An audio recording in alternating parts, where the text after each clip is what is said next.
नमस्ते दोस्तों, स्वागत है आपका हमारे चैनल त्रिशा ज्ञान गंगा पर, जहां हम लाते हैं दिल को छू लेने वाली कहानियां जो न सिर्फ मनोरंजन करती हैं बल्कि जीवन का गहरा सबक भी सिखाती हैं।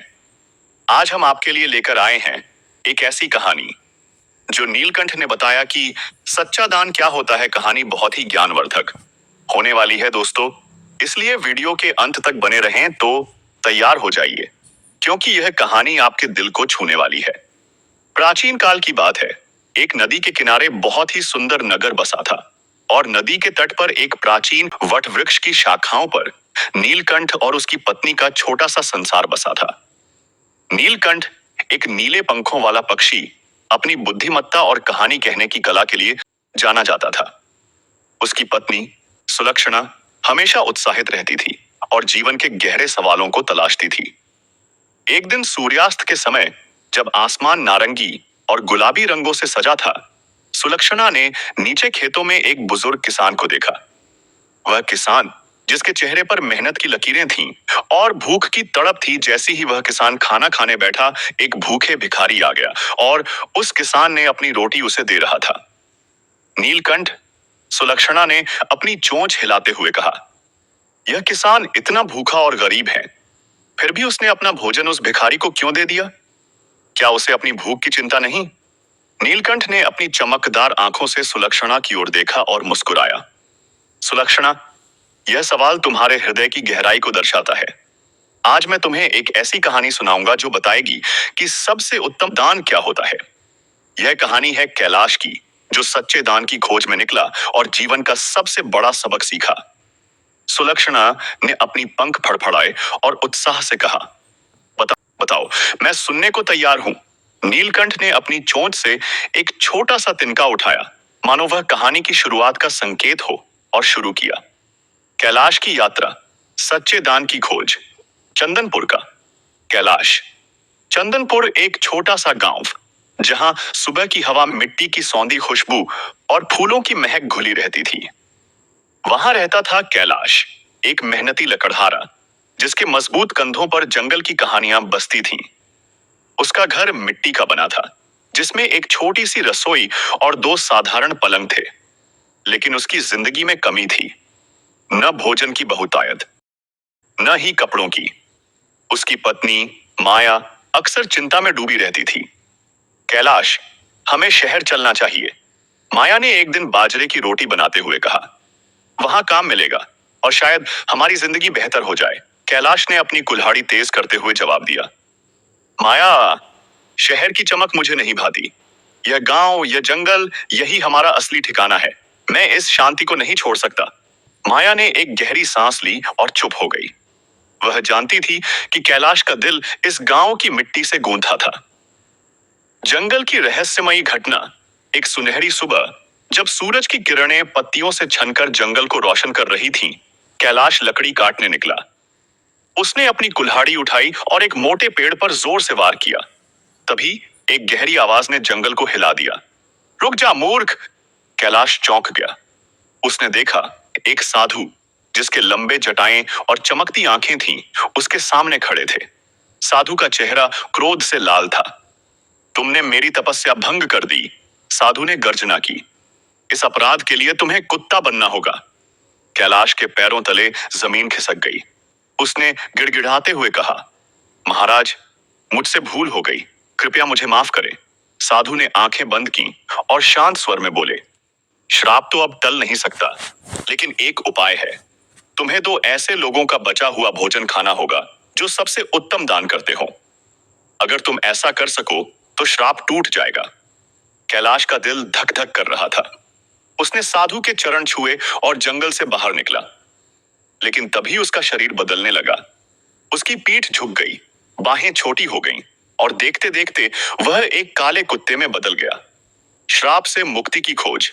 कैलाश अब एक कुत्ता चंदनपुर की गलियों में भटकने लगा। उसका मन डर और उम्मीद से भरा था।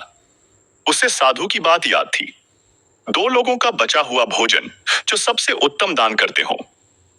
लेकिन ऐसे लोग कहां मिलेंगे? पंडित धर्मपाल। कैलाश की नजर पंडित धर्मपाल के घर पर पड़ी। पंडित एक साधारण ब्राह्मण थे, जिनका घर हमेशा गरीबों और भूखों के लिए खुला रहता था। उनकी पत्नी सरला हर दिन चावल और दाल बनाती थी और पंडित उसे जरूरतमंदों में बांटते थे। कैलाश कुत्ते के रूप में उनके आंगन में बैठ गया। एक दिन पंडित ने देखा कि एक भूखी कुतिया उनके दरवाजे पर बैठी है। पंडित ने अपनी थाली से 4 गर्मा गर्म रोटियां उठाई और कुतिया को दी। कैलाश, जो पास ही छिपा था, उसने देखा कि पंडित ने अपनी भूख की परवाह नहीं की। उसने पंडित का बचा हुआ भोजन खाया। अचानक उसका आधा शरीर सफेद हो गया। उसका आधा श्राप टूट चुका था। कैलाश को उम्मीद जगी। वह सोचने लगा, पंडित का दान सच्चा था, लेकिन मुझे एक और व्यक्ति चाहिए। मोहन। कैलाश ने सुना कि गांव में मोहन नाम का एक व्यक्ति गायें दान करता है। वह मोहन के घर गया। मोहन एक धनी व्यापारी था, जिसके घर के सामने लोग उसकी उदारता की तारीफ करते थे। कैलाश ने देखा कि मोहन एक पतली, कमजोर गाय को एक गरीब परिवार को दे रहा था। लोग तालियां बजा रहे थे, लेकिन कैलाश को कुछ गलत लगा। उसने मोहन का बचा हुआ भोजन खाया, लेकिन कुछ नहीं हुआ। उसका शरीर वैसे ही रहा। निराश होकर वह जंगल में साधु के पास गया। महाराज, मोहन का दान क्यों असफल रहा? साधु ने कहा, मोहन अपनी बेकार गायें दान करता है, जो किसी काम की नहीं। यह दान नहीं, दिखावा है। सच्चा दान वह है जो निस्वार्थ हो। राजा। कैलाश ने सोचा कि शायद राजा का दान सबसे उत्तम होगा। वह राजमहल गया, जहां राजा हर महीने भोजन और वस्त्र बांटते थे। भीड़ में लोग राजा की जय जयकार कर रहे थे। कैलाश ने राजा का बचा हुआ भोजन खाया, लेकिन फिर भी कुछ नहीं हुआ। वह फिर साधु के पास गया। महाराज, राजा का दान भी असफल क्यों रहा? साधु ने जवाब दिया, राजा का दान उसके खजाने से होता है, जो जनता का पैसा है। वह अपनी जेब से कुछ नहीं देता। यह दान नहीं, कर्तव्य है। बुजुर्ग किसान। कैलाश निराश हो चुका था। एक दिन वह खेतों के पास भटक रहा था, जब उसने एक बुजुर्ग किसान को देखा।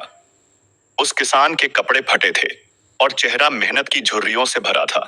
वह एक भिखारी को पानी और अपनी आखिरी रोटी दे रहा था।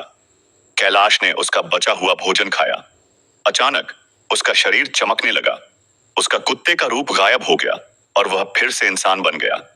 कैलाश की आंखों में आंसू थे। उसने किसान के चरण छुए और पूछा, आपका दान इतना प्रभावशाली क्यों था?